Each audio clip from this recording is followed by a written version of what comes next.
अस्सलाम वालेकुम सामीन। 4 रबीउल अव्वल और 28 अगस्त है। ख़बर का उन्वान है सुबह की अहम खबरें। पहली खबर, हिंदुस्तान में जहेज में हर दिन तकरीबन 20 कत्ल होते हैं।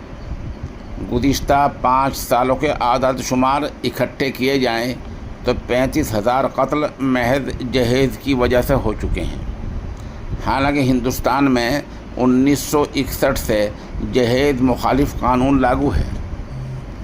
कोई जहेज़ नहीं देगा, दिखावा नहीं करेगा, गाड़ी नहीं देगा, इस तरह कानून 1961 से लागू है। मतलब ये कि 40 और 25 65 साल से ये कानून लागू है, 60 साल से, कि जहेज़ नहीं दिया जाएगा। फिर भी लोग जहेज़ दे रहे हैं, ले रहे हैं। हल क्या है? इसका हल समाजी सतह पर मेहनत है। एक कानून इलाही होता है, एक कानून दुनियावी होता है। कानून इलाही में इसका समाजी हल है अक़ीदा, इबादत और इताअत के तौर पर लोगों को समझाया जाए। रहा सरकारी कानून, लोगों की मर्ज़ी है, माने या ना माने। सरकार को पता चल जाता है, सरकार गिरफ़्तार कर लेती है। नहीं पता चलता, लोग अंदर ही अंदर सब कुछ करते रहते हैं। उधर अमेरिका ने गुज़िश्ता रोज़ जो टैरिफ लगाया है उसके बारे में नई खबर आ गई है। अमेरिका का कहना यह है कि हिंदुस्तान अगर पीछे नहीं हटा तो ट्रंप भी कोई रियायत नहीं देगा। उधर हिंदुस्तानी सरकार ने ख़ास तौर पर वज़ीर-ए-आज़म नरेंद्र मोदी ने कहा है कि वो इस तरह नहीं झुकेंगे। अमेरिका की 2 शर्तें हैं। नंबर 1, रूस से तेल ख़रीदना हिंदुस्तान बंद कर दे। नंबर 2, दूसरी शर्त यह है कि अमरीकी मसनूआत को हिंदुस्तान के बाज़ार में मज़ीद रियायत दी जाए, मज़ीद जगह दी जाए और मज़ीद उसके लिए माहौल साज़गार किया जाए। अमेरिका की एक और ख़बर है। अमेरिका के सूबा मिनेसोटा के कैथोलिक स्कूल में गोलीबारी हुई है, जहां 2 बच्चों समेत 3 अफराद की मौत हो गई है। शूटर ने ख़ुद को भी गोली मार ली। अब बारिश के बारे में सुन लें। मुल्क में लाखों अफराद बारिश और सैलाब से मुतासिर हो रहे हैं। ख़ास तौर पर जम्मू कश्मीर, हिमाचल, पंजाब, उत्तराखंड, यूपी, मध्य प्रदेश, राजस्थान, बिहार, उड़ीसा और आसाम में ज़्यादा बारिश हो रही है। इनमें जहां ज़्यादा सैलाब आता है वहां इंतज़ामिया अपनी सवाबदीद के मुताबिक स्कूल वगैरह बंद कर देती है। तो पंजाब, हिमाचल, उत्तराखंड और जम्मू कश्मीर, ये 4 सूबे इनमें भी ज़्यादा ही मुतासिर हैं। अमेरिका की टैरिफ की हम बात कर रहे थे इससे पहले। अब टैरिफ का मतलब ये है कि जब टैक्स लग जाएगा तो इससे हमारी क्या क्या मसनूआत, क्या क्या प्रोडक्ट मुतासिर हुए हैं। इनमें कपड़ा है, बग़ैर सिला कपड़ा भी और सिला हुआ कपड़ा, मलबूसात, जवाहरात यानी हीरे जवाहर, ज़ेवरात, चमड़ा, जूते, समंदरी जैसे कि झींगा मछली, केमिकल्स और मशीनरियाँ, ये चंद मसनूआत ऐसी हैं कि बहुत ज़्यादा मुतासिर होंगी, बल्कि हो रही हैं। हाजिए के मगरबी उत्तर प्रदेश के शामली में वाक़े रिम बनाने की फैक्ट्री पर भी असर पड़ा है। इधर गुजरात और तमिलनाडु, कहाँ बड़ी बड़ी फैक्ट्रियाँ हैं, सब मुतासिर हुए हैं। इस तरह हमारी जो वज़ारत ख़ारिजा की पॉलिसी है वो इस तरह नाकाम हुई है। पिछले 40-50 साल में अमेरिका पर इस हद तक भरोसा किया गया कि हमने अमेरिका के बाज़ार को अपना बाज़ार समझा और वहाँ चीज़ें भेजते रहे। अब वही अमेरिका है कि आज उसने हमें अंगूठा दिखा दिया है और हम 2-3 साल पहले इसी ट्रंप के इस्तेक़बाल के लिए एक बड़ा इजलास कर रहे थे।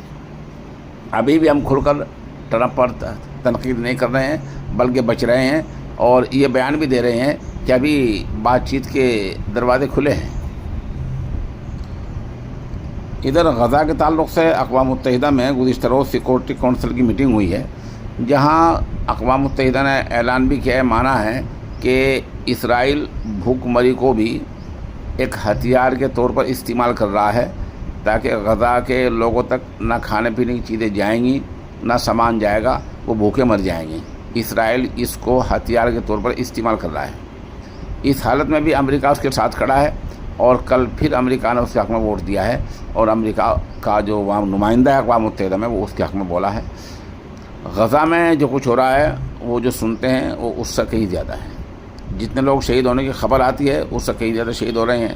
مکانات، اسکول، کالج کچھ نہیں بچا ہے، اور اس سب سے جو بڑا المیہ غزہ کے بارے میں ہے، جو ہمارے اپنے ہی ممالک سمجھے جاتے ہیں، جو 57 ملک کہے جاتے ہیں، وہ IC ان کی تنظیم ہے، وہ علاوہ مذمتی بیان جاری کرنے کے اور کچھ نہیں کرتی۔ آپ سوچتے ہوں گے اور کیا کر سکتے ہیں؟ یہ عرب ممالک کم از کم اسرائیلی مصنوعات کا بائیکاٹ کر سکتے ہیں، اسرائیلی بینکوں سے لین دین ختم کر سکتے ہیں، اسرائیل میں سرمایہ داری سے منع کر سکتے ہیں، ترکی ہے خاص طور پر، لیکن یہ کچھ نہیں کر رہے۔ یہ مذمت سے آگے بڑھتے ہی نہیں۔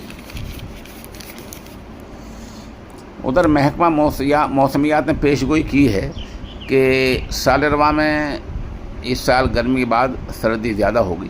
یہ پیش گوئی ہوتی ہے، ضروری نہیں کہ سچی ہو جائے، لیکن اس مطلب کی پیش گوئی کی گئی ہے۔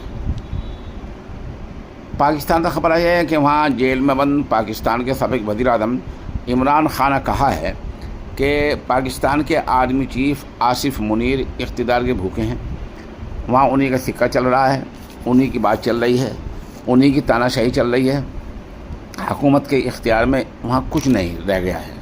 عمران خان نے کہا کہ 2023 میں آصف منیر نے سازش کر کے مجھے بند کرایا، میرے لوگوں کو بند کرایا۔ صحیح بات تو یہ ہے کہ آصف منیر کو مجھ سے معافی مانگنی چاہیے، کیونکہ آصف منیر کی فوج نے وہاں سے CCTV فوٹیج چوری کیے اور سب کچھ بدلا اور حقائق کو چھپایا، ایسا بیان عمران خان کا آیا ہے۔ علی گڑھ سے بہت المناک اور افسوسناک خبر آ رہی ہے۔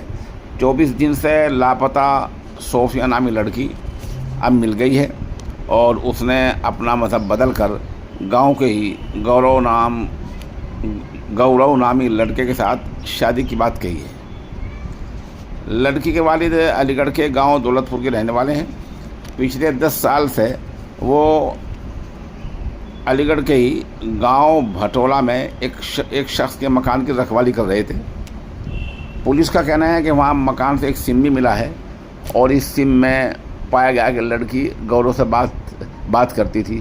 اس سے آپ موبائل کے خطرناکی کا اندازہ لگا سکتے ہیں۔ لڑکیوں کو موبائل استعمال کرنا، گھروں میں انہیں بڑے موبائل دینا، یہ کس حد تک صحیح ہے آپ خود اندازہ لگا سکتے ہیں۔